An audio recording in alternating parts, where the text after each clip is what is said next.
Well, meanwhile, protesters against President Trump and ICE continue to spread. Yesterday, hundreds of people gathered at Indian Spring Park in Waco in support of immigrants. 6 News anchor Adriana Alexander was there with a look at how community members are speaking out.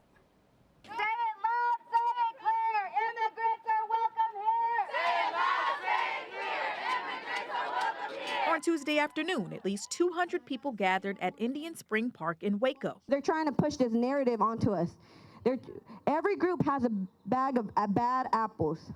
Just because they want to emphasize those people does not mean that that represents all of us.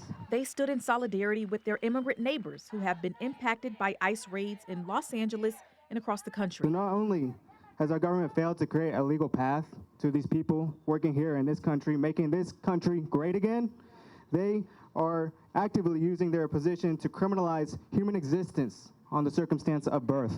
Each sign raised reflected the same points. Families split up like it's justified. It's all violence. Say what? Say And each chant no fear, no hate, no ICE in our state. echoed through the community clear. They hope the government officials hear their cry. I thought the police were supposed to protect and serve. What are they protecting? And treat every person in the country equal. This country was founded on violence. The very foundation of this country that we're living in was founded on violence, the genocide of the indigenous people of this land. So who are they to say that we are violent people? Adriana Alexander, 6 News.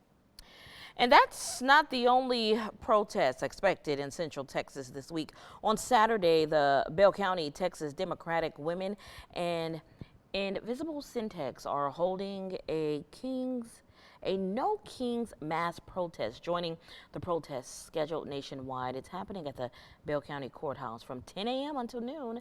Another is being held in Bryan at the Brazos County Courthouse from 9 a.m. until 11 a.m.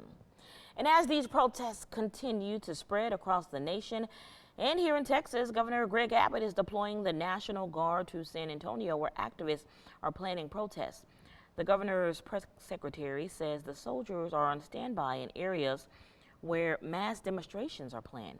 They haven't shared how many troops are on the ground now. Organizers with No King say they are planning, quote, the largest single-day mobilization since President Trump took office. That is happening Saturday.